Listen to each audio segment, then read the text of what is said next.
ओम नमः शिवाय। ओम नमः शिवाय। ओम नमः शिवाय। नमः शिवाय। माताएं नमः शिवाय का ही जाप करेंगे। नमः शिवाय, नमः शिवाय, नमः शिवाय। त्वमेव माता च पिता त्वमेव, त्वमेव बन्धु च सखा त्वमेव, त्वमेव विद्या द्रविणं त्वमेव, त्वमेव सर्वं मम देव देव। जय हिंद, जय भारत। आप सबों का स्वागत है। शिव पुराण महात्म्य का हम लोग आज छठा भाग सुनेंगे। और शिव महापुराण की कथा इतनी सुंदर है कि आप लोग आनंद देगा बहुत ही। अगर समय मिले तो थोड़ा थोड़ा समय निकाल के 10-5 मिनट जरूर इसको सुने और पुण्य के भागी बने।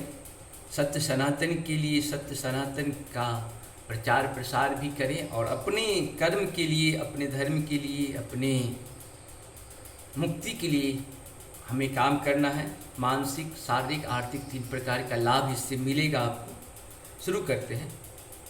सूत जी कहते हैं, ऐसा कहकर हाथ जोड़ कर उनका अनुग्रह पाकर चंचुला उस शिव पुराण की कथा को सुनने की इच्छा मन में लिए उन ब्राह्मण देवताओं की सेवा में तत्पर हो वहाँ रहने लगे। तदंतर शिव भक्तों में श्रेष्ठ और शुद्ध बुद्धि वाले उन ब्राह्मण देव ने उसी स्थान पर उस स्त्री को शिव पुराण की उत्तम कथा सुनाई। इस प्रकार उस गोकर्ण नामक महाक्षेत्र में उन्हीं श्रेष्ठ ब्राह्मण से उसने शिव पुराण की वह चरम उत्तम कथा सुनी जो भक्ति, ज्ञान और वैराग्य को बढ़ाने वाले तथा मुक्ति देने वाले हैं। उस समय उत्तम कथा को सुनकर वह ब्राह्मण पत्नी अत्यंत कृतार्थ हो गई। उसका चित्त शीघ्र ही शुद्ध हो गया। फिर भगवान शिव के अनुग्रह से उसके हृदय में शिव के सगुण रूप का चिंतन होने लगा। इस प्रकार उसने भगवान शिव में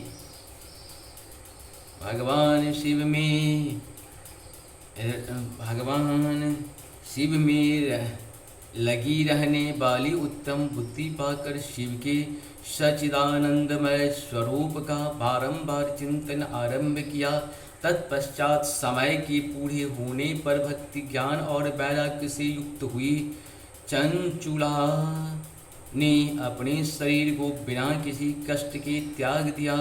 इतने में ही त्रिपुरस्य शत्रु भगवान शिव का भेजा हुआ एक दिव्य विमान दूत गति से वहां पहुंचा, जो उनके अपने गणों से संयुक्त और भांति भांति के शोभा साधनों से संपन्न था। चंचुला उस विमान पर आरूढ़ हुई और भगवान शिव के श्रेष्ठ पार्षदों ने उसे तत्काल शिवपुरी में पहुंचा दिया। उसके सारे मल धुल गए थे। वह दिव्य रूप धारणी दिव्यांगना हो गई थी।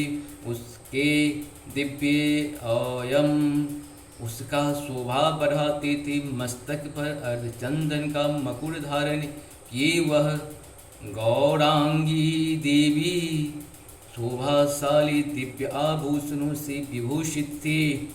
शिवपुरी में पहुंचकर उसने सनातन देवता त्रिनेत्रधारी महादेव जी को देखा। सभी मुख्य देवता उनकी सेवा में खड़े थे।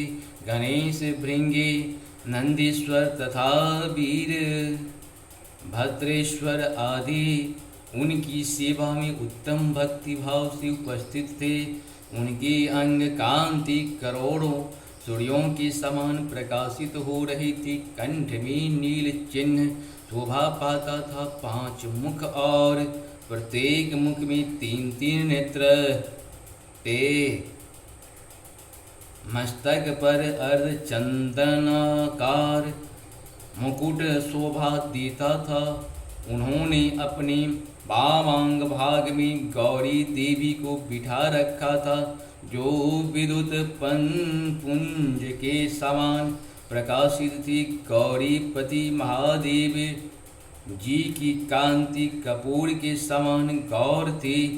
उनका सारा शरीर श्वेत भस्म से भासित था। शरीर पर श्वेत वस्त्र शोभा पा रहे थे। इस प्रकार परम उज्ज्वल भगवान शंकर का दर्शन करके वह ब्राह्मण पत्नी चंचुला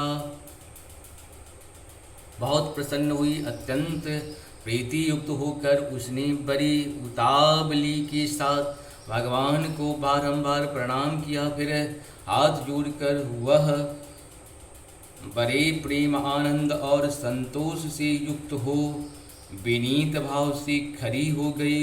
उसके नेत्रों से आनंद श्रुओं की अविरल धारा बहने लगी तथा संपूर्ण शरीर में रोमांच हो गया। उस समय भगवती पार्वती और भगवान शंकर उसे बड़ी करुणा के साथ अपने पास बुलाया और सौम्य दृष्टि से उसकी ओर देखा। पार्वती जी ने तो दिव्य रूप धारिणी बिंदोग प्रिया चंचुला को प्रेम पूर्वक अपनी सखी बना लिया। वह उस परमानंद धन ज्योति स्वरूप सनातन धर्म में अविचल निवास पाकर दिव्य सौख्य से संपन्न हो अक्षय सुख का अनुभव करने लगे। इस प्रकार से हम लोग का यहाँ पे छठा भाग पूर्ण हुआ। कल हम लोग फिर सातवां भाग शुरू करेंगे, जिसमें चंचुला के प्रयत्न से पार्वती जी की आज्ञा पाकर ताम्बुरुकी का विंध्य पर्वत पर शिव पुराण की कथा सुनाकर बिंदुग का पिशाच योनि से उद्धार करना तथा उन दोनों दंपतियों का शिव धाम में सुखी होना। अब हम लोग नेक्स्ट भाग में इसको सुनेंगे। और जय हिंद जय भारत, सबको स्वागत है, नमस्कार, धन्यवाद, बहुत बहुत धन्यवाद।